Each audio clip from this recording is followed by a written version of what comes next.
사무엘하 19장 16절에서 39절입니다. 키워드는 왕의 자리, 왕이신 주님의 통치, 은혜의 왕국 시민입니다. 바울임에 있는 베냐민 사람 게라의 아들 시므이가 급히 유다 사람과 함께 다윗 왕을 맞으러 내려올 때 베냐민 사람 1000명이 그와 함께하고 사울 집안의 종 시바도 그의 아들 15과 종 20명과 더불어 그와 함께하여 요단강을 밟고 건너 왕 앞으로 나아오니라.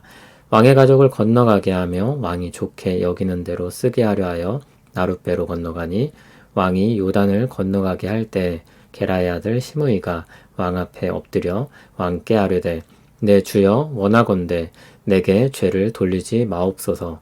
내 주 왕께서 예루살렘에서 나오시던 날에 종의 패역한 일을 기억하지 마시오며 왕의 마음에 두지 마옵소서.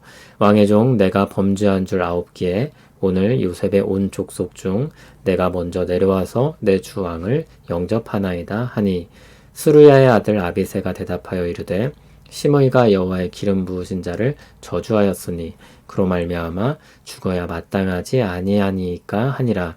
다윗이 이르되 스루야의 아들들아 내가 너희와 무슨 상관이 있기에 너희가 오늘 나의 원수가 되느냐.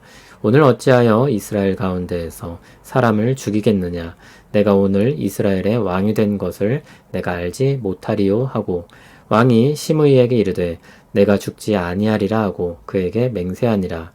사울의 손자 무비보셋이 내려와 왕을 맞으니 그는 왕이 떠난 날부터 평안히 돌아오는 날까지 그의 발을 맵시내지 아니하며 그의 수염을 깎지 아니하며 옷을 빨지 아니하였더라. 예루살렘에서 와서 왕을 맞을 때에 왕이 그에게 물어 이르되 무비보셋이여 내가 어찌하여 나와 함께 가지 아니하였더냐 하니 대답하되 내 주 왕이여 왕의 종인 나는 다리를 절므로 내 나귀에 안장을 지워 그 위에 타고 왕과 함께 가려 하였더니 내 종이 나를 속이고 종인 나를 내 주 왕께 모함하였나이다. 내 주 왕께서는 하나님의 사자와 같으시니 왕의 처분대로 하옵소서. 내 아버지의 온 집이 내 주 왕 앞에서는 다만 죽을 사람이 되지 아니하였나이까. 그러나 종을 왕의 상에서 음식 먹는 자 가운데에 두셨사오니 내게 아직 무슨 공의가 있어서 다시 왕께 부르짖을 수 있사오리이까 하니라. 왕이 그에게 이르되 내가 어찌하여 또 내 일을 말하느냐. 내가 이르노니 너는 시바와 밭을 나누라 하니 무비보셋이 왕께 아뢰되 내 주 왕께서 평안히 왕궁에 돌아오시게 되었으니 그로 그 전부를 차지하게 하옵소서 하니라. 길르앗 사람 바르실레가 왕이 요단을 건너가게 하려고 로글림에서 내려와 함께 요단에 이르니 바르실레는 매우 늙어 나이가 80세라. 그는 큰 부자이므로 왕이 마하나임에 머물 때 그가 왕을 공개하였더라. 왕이 바르실레에게 이르되 너는 나와 함께 건너가자. 예루살렘에서 내가 너를 공개하리라. 바르실레가 왕께 아뢰되 내 생명의 날이 얼마나 있사옵겠기에 어찌 왕과 함께 예루살렘으로 올라가리이까. 내 나이가 이제 80세라 어떻게 좋고 흉한 것을 분간할 수 있사오며 음식의 맛을 알 수 있사오리이까. 이 종이 어떻게 다시 노래하는 남자나 여인의 소리를 알아들을 수 있사오리이까. 어찌하여 종이 내 주 왕께 아직도 누를 끼치리이까. 당신의 종은 왕을 모시고 요단을 건너려는 것뿐이거늘 왕께서 어찌하여 이 같은 상으로 내게 갚으려 하시나이까. 청하건대 당신의 종을 돌려 보내옵소서. 내가 내 고향 부모의 묘 곁에서 죽으려 하나이다. 그러나 왕의 종 기맘이 여기 있사오니 청하건대 그가 내 주 왕과 함께 건너가게 하시옵고 왕의 처분대로 그에게 베푸소서 하니라. 왕이 대답하되 김함이 나와 함께 건너가리니 나는 내가 좋아하는 대로 그에게 베풀겠고 또 내가 내게 구하는 것은 다 너를 위하여 시행하리라 하니라. 백성이 다 요단을 건너매 왕도 건너가서 왕이 바르실레에게 입을 맞추고 그에게 복을 비니 그가 자기 곳으로 돌아가니라. 아멘. 다윗은 아들의 죽음을 슬퍼할 겨를도 없이 왕의 자리로 돌아왔습니다. 이제 전쟁이 끝났으니 정상화를 위한 시간이 흘러갑니다. 먼저 시므이가 등장합니다. 다윗에게 저주했던 시므이입니다. 그는 베냐민 사람 1000명과 시바 일행과 함께 왕 앞으로 나왔습니다. 19절을 보면 그가 온 이유가 나옵니다. 용서를 구하는 것입니다. 21절을 보면 수르야의 아들 아비새가 또 나옵니다. 그는 이전에 시므이가 저주할 때 목을 베겠다고 했었습니다.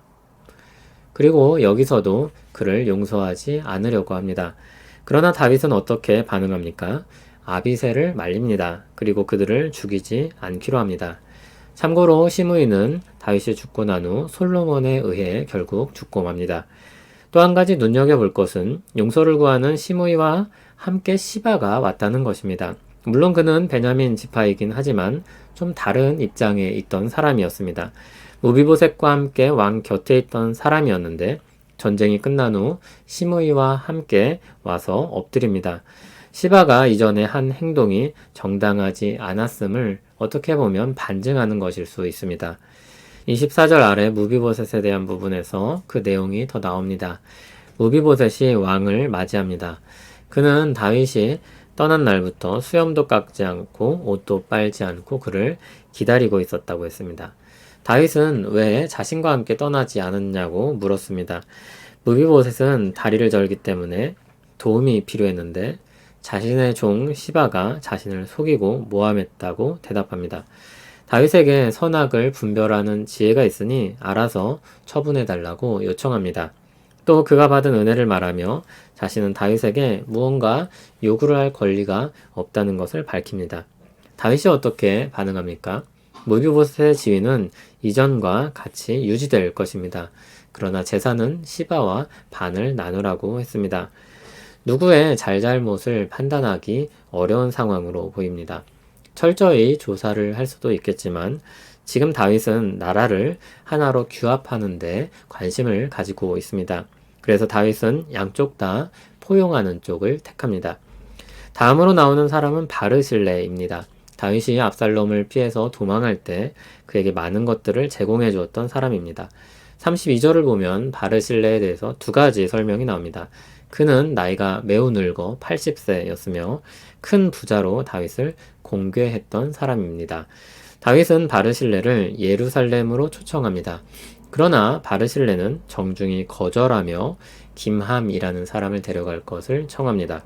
김함을 바르실레의 아들로 보는 사람들이 많은데 성경에서 직접적으로 말하고 있지는 않습니다. 열왕기상 2장 7절을 보면 다윗은 바르실레의 충성과 호의를 잊지 않았고 그의 아들들을 선대해 주는 것을 보게 될 것입니다. 왕은 나라를 다스리는 사람입니다. 그 나라가 어떤 나라이든지 굉장히 다양한 사람들이 포함되어 있을 것입니다. 하나님 나라라고 다르지 않을 것입니다. 아니 오히려 하나님은 그렇게 다양한 각양각색의 사람들을 주권적으로 의도적으로 만드시고 기뻐하셨습니다. 총 천연색 사람들로 세상을 채우시고 심히 기뻐하셨습니다. 그러나 주님이 다시 오시기 전까지 첫 창조의 온전함은 우리는 보지 못할 것입니다. 죄가 아직 남아서 서로를 찌를 일들이 많을 것입니다. 어려운 질문들도 많이 일어날 것입니다. 슬픈 일들도 있을 것입니다. 골치 아픈 상황에 처할 수도 있습니다. 무엇보다 가장 마음을 어렵게 하는 것은 사람 사이의 문제일 것입니다. 우리는 완전한 평화를 이룰 능력이 없고 모든 것을 다해 사랑할 힘이 없습니다. 그런 우리에게 지혜를 주시길 구할 뿐입니다. 칭찬해야 할 사람에게 더 많은 칭찬을, 품어줘야 할 사람에게 더 많은 배려와 인내를, 그런 사랑의 능력을 주시길 원합니다. 왕이신 그리스도께서 다스리는 나라의 백성들로서 살아가기에 힘쓰고 또 기도하기를 바랍니다. 이전에 들었던 이야기입니다. 영 못마땅한 동료가 하나 있었습니다. 일을 잘 못하고 꾀도 많이 부리고 이기적이기도 했습니다. 그래서 어느 날 윗사람에게 싫은 내색을 했습니다. 그때 그 윗사람이 말하길 나도 안 해. 그런데 어쩌겠나. 저 사람도 내 사람인걸. 그랬다고 합니다. 우리는 다 하나님께 자격 없이 받아들여진 사람들입니다. 왕이신 그리스도께서 아무런 조건 없이 자신의 이름으로 불러 모은 사람들입니다. 그분의 은혜의 왕국 시민은 모두 다 그런 사람들입니다. 우리도 그중 하나입니다. 그 은혜의 왕국을 드러내도록 부름받고 있습니다. 주님의 풍성한 은혜가 우리를 가득 채우고 또 넘치길 소원합니다. 왕이신 나의 주님, 당신의 은혜의 나라에 우리를 불러주시고 은혜 가운데 살게 하시니 감사합니다. 우리는 그리스도 안에서 내쳐지지 않을 것이고 끝까지 주께 붙들려 살 것입니다. 오늘도 은혜를 베풀어 주시옵소서. 오늘도 은혜의 왕국 시민으로 살게 하옵소서. 예수님 이름으로 기도합니다. 아멘.